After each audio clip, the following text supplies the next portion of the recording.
ರಾಜ್ಯ ಕಾಂಗ್ರೆಸ್ ಸರ್ಕಾರದ ದುರಾಡಳಿತದಿಂದ ಮಹಿಳೆಯರಿಗೆ ಭದ್ರತೆ ಇಲ್ಲದಂತಾಗಿದೆ. ಕಾಲೇಜು ಅಥವಾ ಕೆಲಸಕ್ಕೆ ಹೋದ ಮಹಿಳೆಯರು ಸುರಕ್ಷಿತವಾಗಿ ಮನೆಗೆ ಬರಲಿ ಎಂದು ಹೆತ್ತವರು ದೇವರಲ್ಲಿ ಪ್ರಾರ್ಥಿಸುವ ಪರಿಸ್ಥಿತಿ ನಿರ್ಮಾಣ ಆಗಿದೆ. ಉತ್ತರ ಕರ್ನಾಟಕ ಭಾಗದಲ್ಲಿ ಬಾಣಂತಿಯರ ಹಾಗೂ ನವಜಾತ ಶಿಶುಗಳ ಸರಣಿ ಸಾವು ಆಗ್ತಾ ಇದ್ದು, ಇದರ ನಿಯಂತ್ರಣಕ್ಕೆ ರಾಜ್ಯ ಸರ್ಕಾರ ಯಾವುದೇ ಕ್ರಮ ಕೈಗೊಳ್ಳದಿರುವುದನ್ನು ರಾಜ್ಯ ಬಿಜೆಪಿ ಮಹಿಳಾ ಮೋರ್ಚಾ ತೀವ್ರವಾಗಿ ಖಂಡಿಸುತ್ತದೆ ಎಂದು ಬಿಜೆಪಿ ರಾಜ್ಯ ಮಹಿಳಾ ಮೋರ್ಚಾದ ಪ್ರಧಾನ ಕಾರ್ಯದರ್ಶಿ ಶಿಲ್ಪಾ ಜೆ ಸುವರ್ಣ ಆಕ್ರೋಶವನ್ನು ವ್ಯಕ್ತಪಡಿಸಿದರು. ಇವರು ಉಡುಪಿಯಲ್ಲಿ ಮಾತನಾಡಿ, ಮೃತಪಟ್ಟ ಬಾಣಂತಿಯರ ಕುಟುಂಬಕ್ಕೆ 25 ಲಕ್ಷ ರೂಪಾಯಿ ಪರಿಹಾರವನ್ನು ಸರ್ಕಾರ ನೀಡಬೇಕು. ಅನಾಥವಾಗಿರುವ ಮಕ್ಕಳನ್ನ ಸರ್ಕಾರ ದತ್ತು ಪಡೆದು ಅವರಿಗೆ ಶೈಕ್ಷಣಿಕ ಹಾಗೂ ಸಾಮಾಜಿಕ ಭದ್ರತೆಯನ್ನು ಒದಗಿಸಬೇಕು.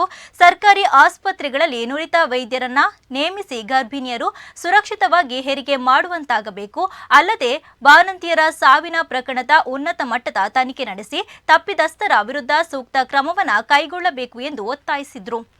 ಸರ್ಕಾರದ ಒಂದು ಅಡಿಯಲ್ಲಿ ಮಹಿಳೆಯರಿಗೆ ಯಾವುದೇ ರೀತಿಯ ಭದ್ರತೆ ಇಲ್ಲದಂತಾಗಿದೆ.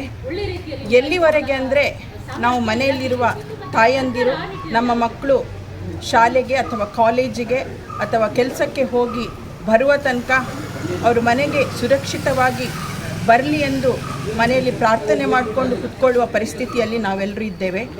ಇತ್ತೀಚೆಗೆ ಏನು ಬೆಳಗಾವಿ, ಅದು ಬಳ್ಳಾರಿ ಇರಲಿ, ಬೆಳಗಾವಿ ಇರಲಿ, ರಾಯಚೂರಲ್ಲಿ ಇರಲಿ, ಬಹಳಷ್ಟು ಉತ್ತರ ಕರ್ನಾಟಕದ ಭಾಗದಲ್ಲಿ ಬಾಣಂತಿಯರ ಮತ್ತು ನವಜಾತ ಶಿಶುಗಳ ಸರಣಿ ಸಾವುಗಳು ಆಗ್ತಾ ಇದೆ. ಇದಕ್ಕೆ ರಾಜ್ಯ ಸರ್ಕಾರ ಯಾವುದೇ ರೀತಿಯ ಕ್ರಮವನ್ನು ತೆಗೆದುಕೊಳ್ಳದಿರುವುದನ್ನು ನಾವು ಭಾರತೀಯ ಜನತಾ ಪಾರ್ಟಿಯ ಮಹಿಳಾ ಮೋರ್ಚಾ ತೀವ್ರವಾಗಿ ಖಂಡಿಸ್ತಾ ಇದ್ದೇವೆ. ಮೊನ್ನೆ ಡಿಸೆಂಬರ್ 16ರಂದು ನಮ್ಮ ರಾಜ್ಯ ಮಹಿಳಾ ಮೋರ್ಚಾದ ಅಧ್ಯಕ್ಷರಾದ ಕುಮಾರಿ ಸಿ ಮಂಜುಳಾ ಅವರ ನೇತೃತ್ವದಲ್ಲಿ ಒಂದು ಬೃಹತ್ ಪ್ರತಿಭಟನೆಯನ್ನು ನಾವು ಬೆಳಗಾವಿಯಲ್ಲಿ ಹಮ್ಮಿಕೊಂಡಿದ್ವಿ. ಆದರೂ ಕೂಡ ಸರ್ಕಾರ ಯಾವುದೇ ಥರದ ಕ್ರಮವನ್ನು ಕೈಗೊಳ್ಳುತ್ತಿಲ್ಲ.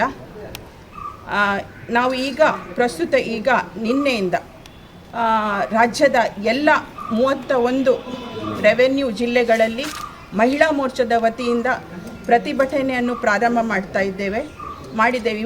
ಇವತ್ತು ಕೂಡ 5 ಜಿಲ್ಲೆಗಳಲ್ಲಿ ಪ್ರತಿಭಟನೆಗಳು ಆಗ್ತಾ ಇದೆ.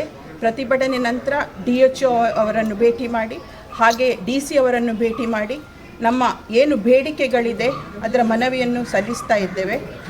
ಹಾಗಾಗಿ ಭಾರತೀಯ ಜನತಾ ಪಾರ್ಟಿ ಮಹಿಳಾ ಮೋರ್ಚಾ ಈ ಏನು ಘಟನೆಗಳು, ಬಾಣಂತಿಯರ ಸಾವಿನ ಘಟನೆಯನ್ನು ತೀವ್ರವಾಗಿ ಖಂಡಿಸ್ತಾ ಇದ್ದೇವೆ.